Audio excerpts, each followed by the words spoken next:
Hello dear students. मेरा नाम अनिल कुमार श्रीवास्तव है। इस वीडियो में मैं फिलीपींस और चीन के संबंधों का जिक्र करने जा रहा हूं, जो इनडायरेक्टली भारत से भी रिलेटेड है। कल भी मैंने इस पर एक वीडियो बनाया था, जिसमें फिलीपींस के आर्म्ड फोर्सेस के चीफ, जो रायसीना डायलॉग में भाग लेने के लिए नई दिल्ली आए हुए थे, उनके वक्तव्य पर एक वीडियो बनाया था। आज मैं उसी चीज़ को आगे बढ़ा रहा हूँ। आप सभी लोगों को पता है कि वर्ष 2014 में चीन ने अंतर्राष्ट्रीय पंचाट इंटरनेशनल, आप कह सकते हैं कि ट्रिब्यूनल, जो कि वाटर डिस्प्यूट्स पर आधारित है, आइलैंड के डिस्प्यूट पर आधारित है, एम्स्टर्डम में स्थित है, उसने एक फैसला सुनाया था। स्प्रैटली द्वीप को उसने इस फैसले के तहत, स्प्रैटली द्वीप जो कि दक्षिण चीन सागर में स्थित है, उसको तमाम परंपरागत डॉक्यूमेंट्स के आधार पर फिलीपींस को सौंप दिया था, लेकिन चीन ने इसे मानने से इनकार कर दिया था। बाद में नरेंद्र मोदी जब नई राजधानी जो म्यांमार की है वहाँ गए थे, तो उन्होंने इंडो आसियान समिट के दौरान, इसके पहले इंडो ईस्ट एशिया समिट के दौरान, उन्होंने म्यांमार में ये बात कही थी कि भाई दक्षिण चीन सागर के लिए कोड ऑफ कंडक्ट बनना चाहिए।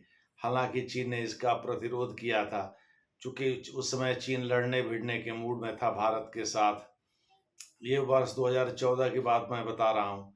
उसमें चीन अपनी दादागिरी दिखा रहा था और भारत ने कोड ऑफ कंडक्ट की बात कही थी।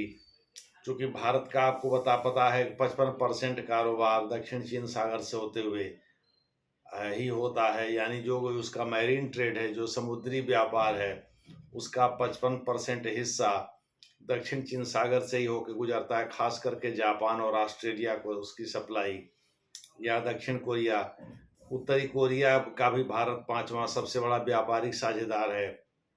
उत्तरी कोरिया से भी भारत के संबंध अच्छे हैं।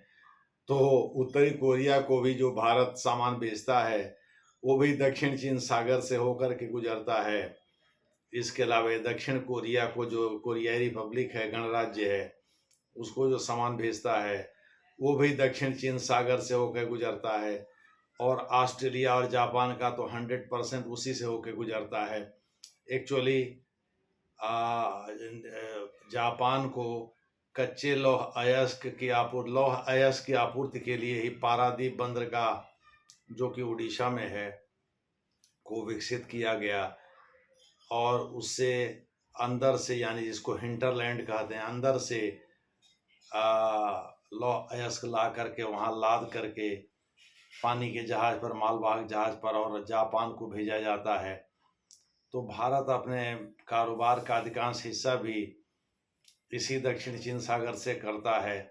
मैरीन ट्रेड का, मैरीन ट्रेड यानी जो कि समुद्री मार्ग से, ज़्यादातर तो समुद्री मार्ग से ही होता है, समुद्री मार्ग का जिक्र कर रहा हूँ। तो जाहिर है भारत का भी इंटरेस्ट इसमें है। तो फिलीपाइंस अब इस मुद्दे को लेकर के उठा रहा है। इसके पहले जब वहाँ के राष्ट्रपति थे, तो वो जो है थोड़े से चीन के तरफ झुके हुए थे। बराक ओबामा को उन्होंने गाली भी दिया था। रॉबर्टो, उनका नाम था रोड्रिगो रोड्रिगो डुटर्टे, इस तरह से उनका नाम था। रोड्रिगो डुटर्टे नाम था। वो चीन की तरफ झुके हुए थे। उन्होंने बराक ओबामा को, जो कि अमेरिका के राष्ट्रपति रह चुके हैं, डेमोक्रेट पार्टी के नेता, उनको भला बुरा भी कहा था। चूँकि एक बार उन्होंने दक्षिण चीन सागर को लेकर के बयान दे दिया था, और फिलीपींस को लेकर के, जो फिलीपींस को नागवार गुजरा था, उन्होंने, उनका मानना था कि भाई अमेरिका आते आते आएगा, चीन हमारा इमीडिएट पड़ोसी है, वो तुरंत हमारी मदद पहुंचाएगा। तो इमीडिएट पड़ोसी की भावना से प्रेरित होकर उन्होंने चीन से रिश्ते बेहतर करने की कोशिश किया, लेकिन उसमें उनको सफलता नहीं मिली। उसके पहले जो फिलीपींस की राष्ट्रपति थी, अरोयो मैक पागल ही नाम था उनका, वो लेडी थी। उन्होंने वास्तव में चीन के साथ इस तरह की कोई कोशिश नहीं किया था।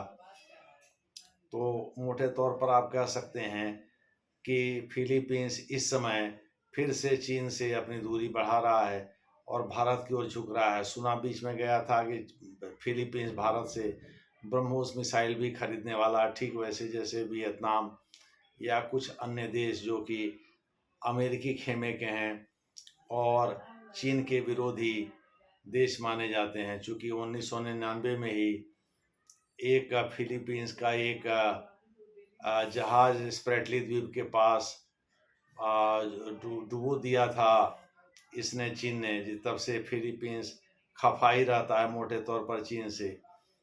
चीन 9-लाइन और 11-9 के द्वारा जो है वो दक्षिणी चीन सागर पर अपना दावा करता है। इस संबंध में मैंने अपने पहले वाले वीडियो में डिटेल में बात किया है, तो उसको आप देख लीजिएगा। ये झाऊ एनलाई जो कि चीन के पहले प्रीमियर थे माओ सेतुंग के समय, उनके समय में फाइनल हुआ था। आप सभी लोगों को पता है कि चीन जो है दक्षिण चीन सागर में दादागिरी इसलिए दिखा रहा है क्योंकि उसको पता चल गया है भाई दक्षिण चीन सागर में गैस और कच्चे तेल के विपुल भंडार हैं। चीन एक उदीयमान अर्थव्यवस्था है। वो चाहता है जिस तरह से जवानी की दहलीज पर कदम रखने वाले बच्चे को ज़्यादा से ज़्यादा खुराक चाहिए, पौष्टिक आहार चाहिए, उसी प्रकार से उदीयमान अर्थव्यवस्था को भी तेल और गैस को ऊर्जा के रूप में उसको चाहिए, तेल और गैस ऊर्जा के रूप में उसको चाहिए ताकि वह तेजी से आगे बढ़ सके। यही स्थिति चीन की भी है और वह इनके बिना अपने को खाली पाएगा, कमज़ोर पाएगा। अभी तक वो 90% हिस्सेदारी अपने तेल और ऊर्जा ज़रूरतों को पूरा कर रहा था गल्फ़ कंट्रीज से, यानी खाड़ी देशों से प्राप्त कर रहा था, फारस की खाड़ी देशों से प्राप्त कर रहा था। इसी वजह से उनसे संबंध भी बेहतर बनाए रखना चाहता था। चूँकि उनमें से अधिकांश देश जो खाड़ी देश से जुड़े हुए हैं वो अमेरिका के धुर विरोधी हो गए हैं वर्तमान में। सऊदी अरब, यूएई या इत्यादि को छोड़कर ईरान तो धुर विरोधी है ही, यमन भी अब हो गया। चूँकि यमन में हूती विद्रोही ईरान के सहयोग से वहाँ कोहराम मचा रहे हैं। सीरिया भी हो गया है। इस तरह से धीरे धीरे करके अधिकांश देश जो हैं, सीरिया तो ऐसे गल्फ़ कंट्री में नहीं आता, वो तो मेडिटेरेनियन सी के तरफ उसका ज़्यादा झुकाव है। मेडिटेरेनियन सी के तरफ उसका एक बंदरगाह भी है जिसका इस्तेमाल रूस करता है। खैर, हम लोग ज़्यादा लंबा चले जाएंगे।